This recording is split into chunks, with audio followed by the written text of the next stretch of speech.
Estimados amigos y hermanos, el aborto es una amenaza terrible contra la libertad religiosa porque no solo obliga a los médicos cristianos a practicarlo, sino que además nos hace partícipes a todos, ya que estos abortos se pagan con el dinero de todos los contribuyentes. Y en países como Argentina hoy en día es legal el aborto hasta las 14 semanas. En Colombia se aprobó el aborto hasta las 24 semanas. Y en países como México, los Estados Unidos, hay aborto hasta las 40 semanas de gestación. Eso es una atrocidad, es una gran maldad que se practica contra los seres humanos más indefensos. ¿Quién es más indefenso que un bebé en el vientre materno?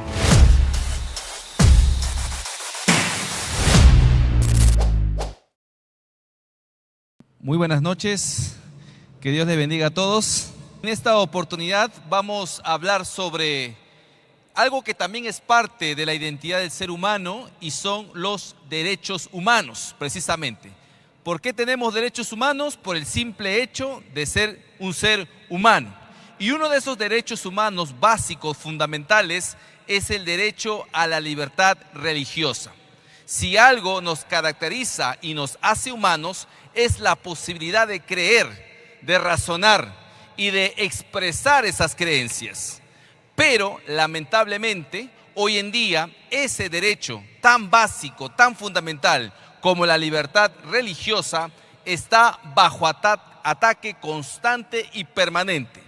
Y no crea que ese ataque viene de algún sector ideologizado, radicalizado, no. Viene de las propias organizaciones internacionales que un día se crearon con la finalidad de proteger los derechos humanos. La ONU, por ejemplo, la OEA, que son organismos internacionales que justamente se fundaron en respuesta del genocidio que se había dado en Europa a principios del siglo XX. Sin embargo, estas organizaciones fueron las que, o son las que hoy por hoy son las que amenazan y pervierten los verdaderos derechos humanos. Es decir, lamentablemente cayeron en el oscuro camino de destruir y desnaturalizar al ser humano. Por esa razón es que quiero presentarles hoy lo último que ha pasado. Esto es lo último. Hay muchas cosas que se han dado, pero quiero darles esto a manera de primicia. Se ha elaborado a través de la Comisión Interamericana de los Derechos Humanos el llamado Estándares Interamericanos sobre Libertad de Religión y Creencia. Eso se ha dado hace poquito, ¿correcto? Repito, es un estudio elaborado por la Comisión, no es por una ONG, no es por un partido político, no es por el feminismo, no es por un grupo radicalizado, no, es por la Comisión Interamericana de los Derechos Humanos. Ha elaborado este documento que se llama Estándares Interamericanos sobre Libertad de Religión y Creencia. ¿Y qué es lo que dice este documento? Esta es la tapa de este estudio y esto es lo que dice. Por ejemplo, el 126, el argumento 126, dice: las instituciones religiosas pueden tener opiniones diversas, dice, sobre cuestiones relacionadas con la orientación sexual y la identidad de género, es decir, validan estos conceptos, pero en ningún caso sus autoridades deben incitar a la violencia o al odio. Esto lo dice la Comisión Interamericana. Y la pregunta que nos hacemos todos es: ¿qué es odio? ¿Quién define lo que es odio? Por ejemplo, hoy en día se habla de los famosos crímenes de odio. En otras palabras, si yo me expreso en favor del matrimonio natural, estoy odiando a las parejas del mismo sexo. Si yo me expreso en favor del derecho a la vida, estoy odiando a las mujeres que deciden acabar con la vida del ser humano en su vientre bajo el rótulo de derecho al aborto, por ejemplo. Eso se considera hoy en día odio para las Naciones Unidas y para los organismos internacionales. Ellos definen y ellos marcan el parámetro de qué cosa es odio y qué cosa es verdad, qué cosa es mentira, qué cosa es verídico. Son ellos los que marcan, digamos, la línea entre esta división. Eso es sumamente peligroso, porque les estamos entregando a esta organización que ya ha mostrado un sesgo en contra de la libertad religiosa, la facultad de decidir qué cosa es un argumento verídico y qué cosa es un argumento de odio.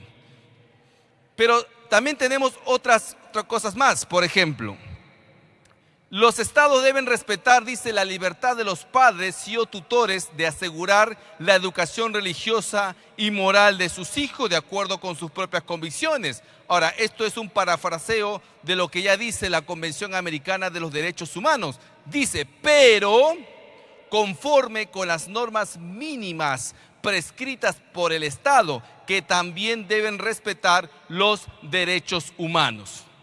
Ahora, aquí lo que estamos analizando no es el árbol, estamos viendo el bosque, porque la ideología de género se presenta como ángel de luz. Es decir, no crea usted que la ideología de género va a entrar y de frente va a decir, acá nosotros odiamos a los cristianos. No, utilizan palabras bonitas para expresar consignas políticas ideológicas. Y acá nos dice, por ejemplo, sí, los padres tienen derecho a que sus hijos reciban la educación conforme a sus convicciones, pero conforme a las normas prescritas por el Estado.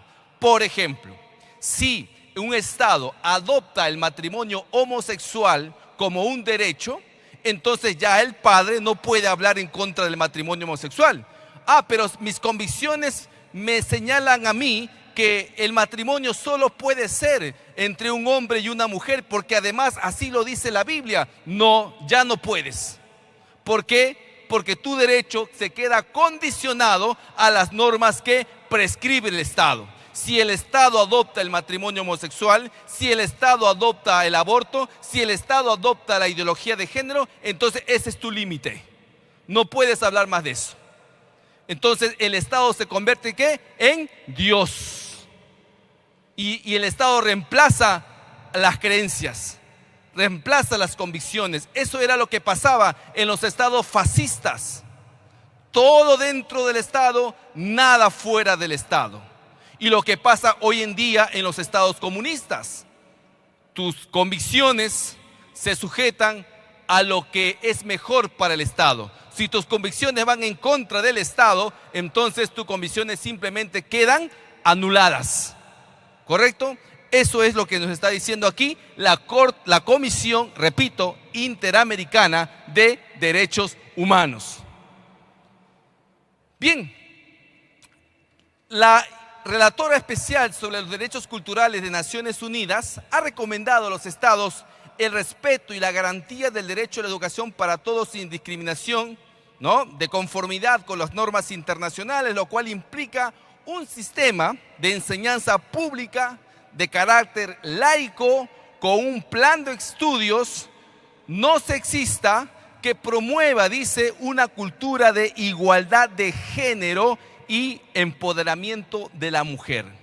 Es decir, la agenda del género se pone por encima del derecho de los padres a educar a sus hijos de acuerdo con sus propias convicciones morales o religiosas. La agenda del género, la teoría del género, la teoría queer o la cultura woke, ¿no es cierto?, está por encima del derecho del padre. O sea, tú puedes enseñarle a tus hijos todo lo que quieras, pero no les puedes enseñar cosas que vayan en contra de la igualdad de género.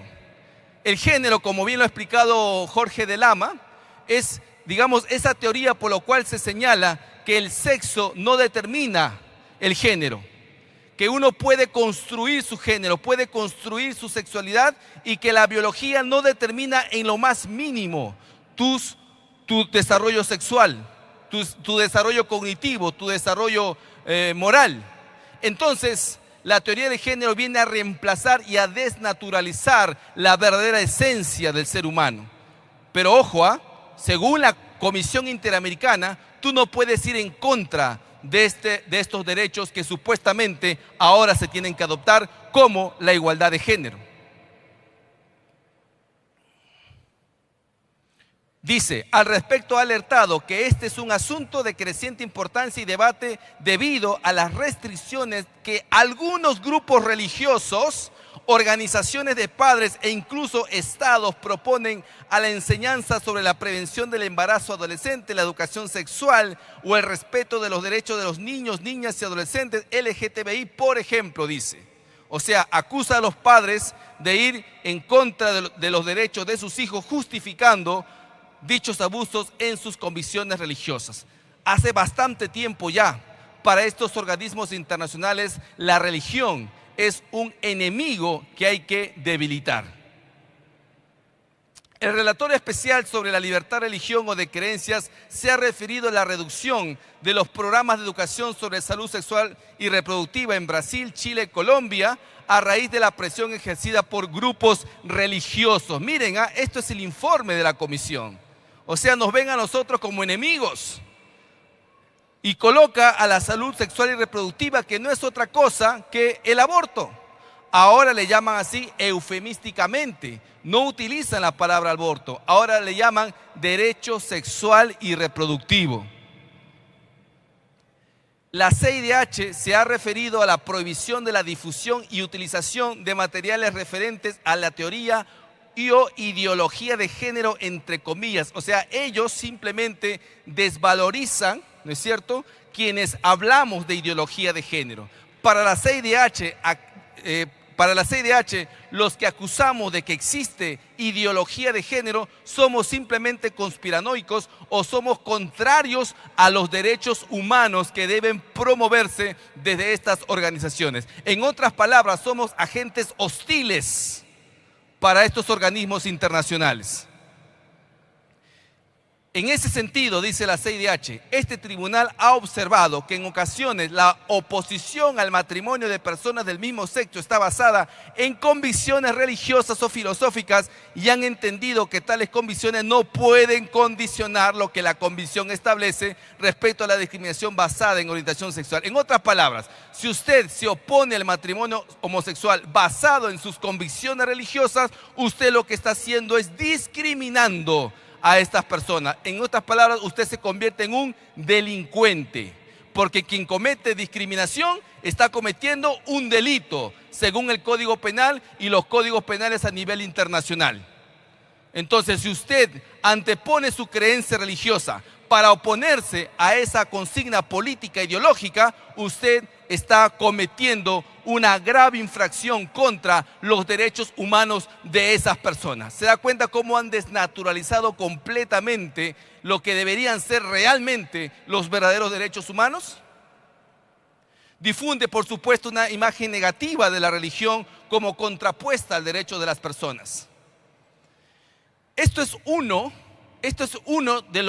de las tantas amenazas que ya existen actualmente contra la libertad religiosa. Lo que les he leído es el último informe que está justamente en la parte final de esta lista. Pero existen otros, como por ejemplo la Declaración Regional sobre la Erradicación de los Estereotipos de Género en los Espacios Públicos, que se traducen en violencia simbólica y violencia política contra las mujeres por motivo de género. Esto es un documento de la OEA que dice que las convicciones religiosas no pueden ser utilizadas para oponerse a la teoría del género. Que si la convicción religiosa se utiliza para eso, entonces es una violencia simbólica. Ya no se vuelve una creencia, ahora se traduce como un acto de violencia, según esta declaración regional que hoy el Perú ha firmado. También tenemos la Convención Interamericana contra toda forma de discriminación e intolerancia, que también habla sobre estos temas. La ley Mordaza, el decreto legislativo 1323, que actualmente es ley en nuestro país y que también amordaza la predicación de la palabra de Dios, amordaza la expresión genuina y voluntaria de un ser humano cuando dice, por ejemplo, que para mí los niños no tienen pene y las niñas tienen vagina.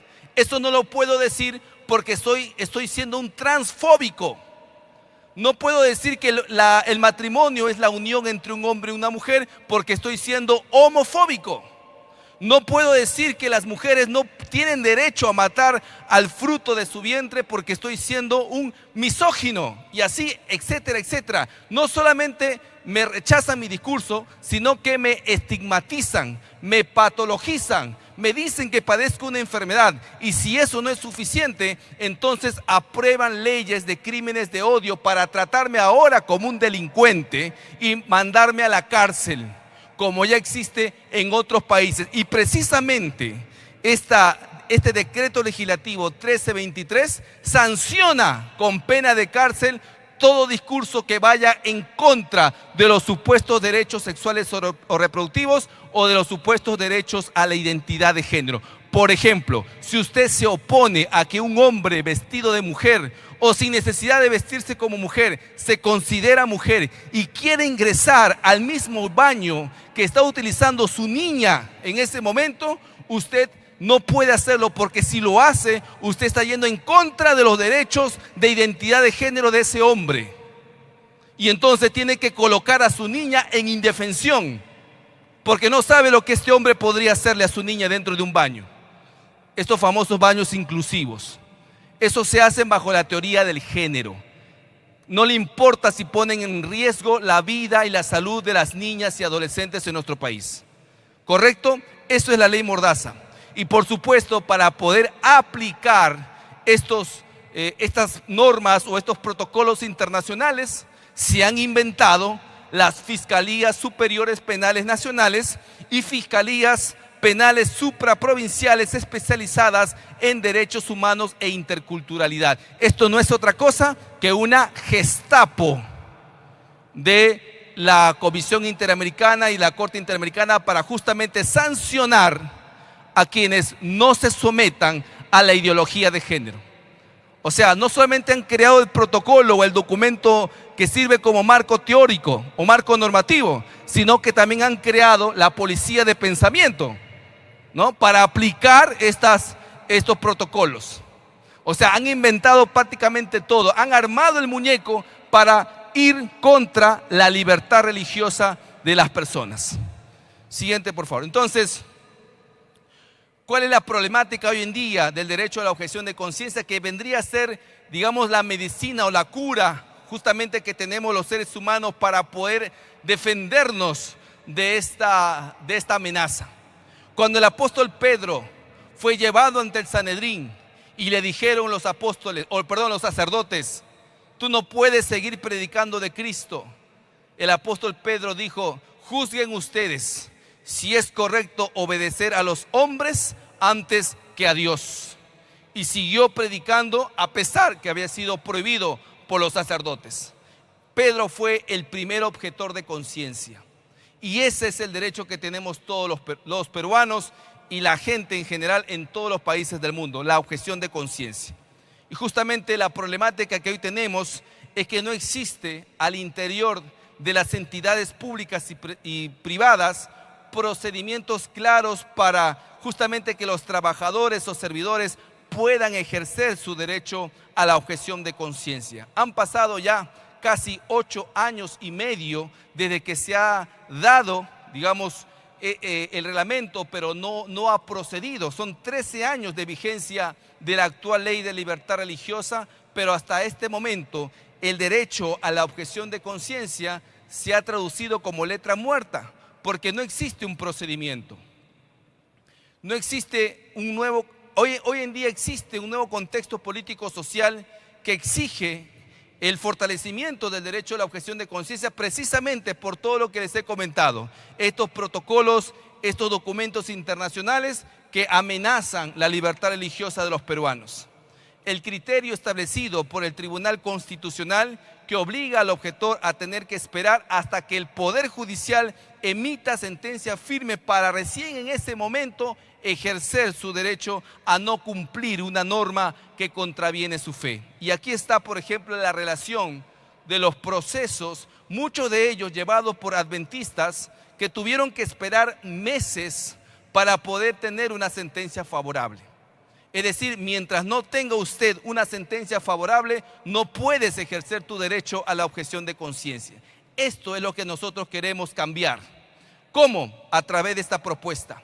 Este es el proyecto de ley 5923 presentado desde mi despacho para justamente otorgarle a la objeción de conciencia un marco procedimental, pero también un procedimiento, le damos un marco conceptual y le otorgamos un procedimiento para que se pueda ejecutar de manera obligatoria por todas las entidades públicas en este país, de tal manera que no quede al arbitrio de la autoridad, sino que simplemente se sujeten a lo que la ley ya establece. Y lo que estamos estableciendo es que la objeción de conciencia se tenga que dar de manera común, como si fuese un derecho con cargo a el silencio positivo. Es decir, si la autoridad no responde, se sobreentiende que te han aceptado la petición para no cumplir una determinada ley